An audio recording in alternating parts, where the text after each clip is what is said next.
The final Republican tax bill did not include some provisions from the House's version that would have made undergraduates, graduate students and university employees pay more in taxes.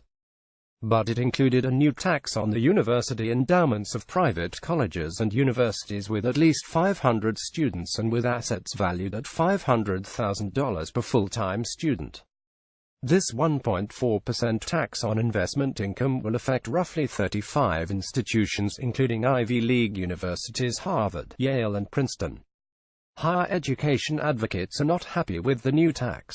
However, this payment pales in comparison to the amounts universities are paying outside managers to oversee their endowment investments. In recent years, institutions have been shifting to alternative investment strategies, which mean using outside firms, not in-house managers, to invest the money. The results have been mixed, but in some years the returns from these high-priced investment managers have underperformed basic stock market index funds. Hedge funds and private equity firms collectively manage roughly $200 billion worth of higher education endowments. Institutions are generally tight-lipped about the amount they spend on investment managers every year. But in 2015, University of San Diego law professor Victor Fleischer dug into financial documents and annual reports of several major universities to estimate how much they were paying. Fleischer wrote an opinion piece for the New York Times comparing university investment fees with the amount they spend on student financial aid, revealing that schools, including Harvard and Yale, spend far more on investment managers than on scholarships. And these higher education are hoarding billions of dollars while students are taking out loans to pay expensive tuitions, Fleischer concluded. Using Fleischer's data, Mother Jones showed that Harvard, Yale, Princeton and Stanford spent hundreds of millions of dollars on investment manager fees in 2014 while allotting only a fraction of these amounts for scholarship grants. For Princeton, the new tax on fiscal endowment investment income of 1.4% would have amounted to roughly $47.5 million during the 2014 fiscal year. According to Mother Jones, Princeton paid investment managers $546 million in 2014. That's because investors pay managers a 2% annual management fee and 20% of the investment income in the form of carried interest. Despite promises from President Donald Trump, the new Republican tax bill did not remove the carried interest loophole, which allows finance executives to pay a tax rate on investment income much lower than the standard income tax rate, so managers continue to profit disproportionately from this type of income. Princeton's endowment tax during the 2017 fiscal year would have been about $15 million under the new law.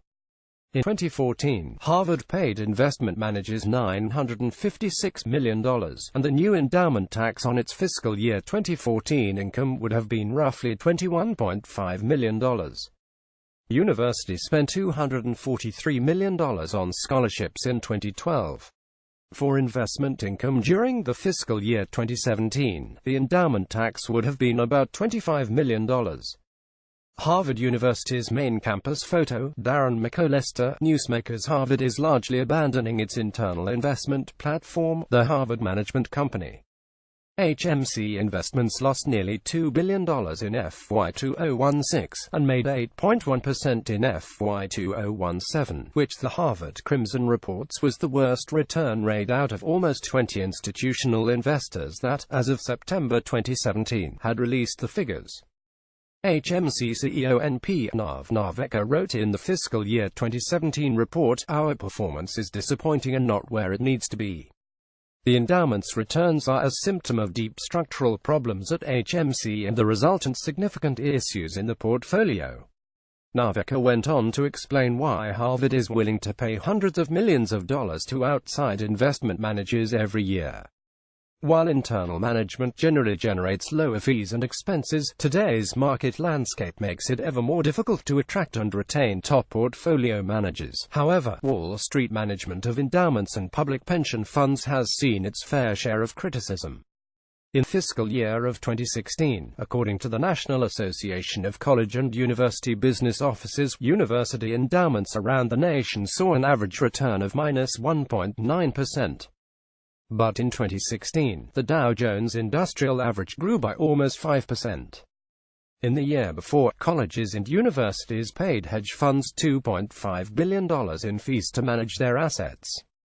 In addition to management fees, some universities have spent still more money to lobby state and federal lawmakers on endowment issues, including taxes and mandated annual endowment spending. New Jersey Gov. Chris Christie put much of the state's pension fund in the hands of Wall Street managers, tripling the amount of taxpayer dollars that the state paid financial managers from the time he took office through 2014. Despite a promise of maximized returns and minimized risk from the Director of State Pensions, the privately managed pension fund underperformed the median returns for similarly sized public pension systems around the country from fiscal years 2011 to 2014, as International Business Times previously reported. A large portion of Wall Street-managed pension and university endowment cash is stashed in the Cayman Islands, a loosely regulated tax haven that allows investment managers to evade taxes and presents the risk that taxpayers or universities could be responsible for losses if the investments go bust or the money disappears. While universities such as these Ivy League schools reward investment managers handily, they are sitting on tens of billions of dollars that they're not spending.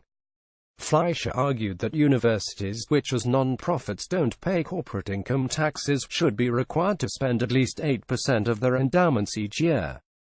Such a requirement could lower tuition, increase faculty research, or benefit universities and their education missions in other ways. The institutions affected by the new endowment tax, according to Inside Higher Education, in descending order of endowment valuation per full-time student are Princeton University, Princeton Theological Seminary, Yale University, Harvard University, Stanford University, Pomona College, the Juilliard School, Amherst College, Swarthmore College, Massachusetts Institute of Technology, Grinnell College, Williams College, California Institute of Technology, Rice University, Wellesley College, Cooper Union Medical College of Wisconsin, Dartmouth College, Washington and Lee University, Bowdoin College, University of Notre Dame, University of Richmond, Smith College, Baylor College of Medicine, Icahn School at MT. Sinai Emory University, Washington University in St. Louis, Bryn Mawr College, Claremont McKenna College, Trinity University, Texas, University of Chicago.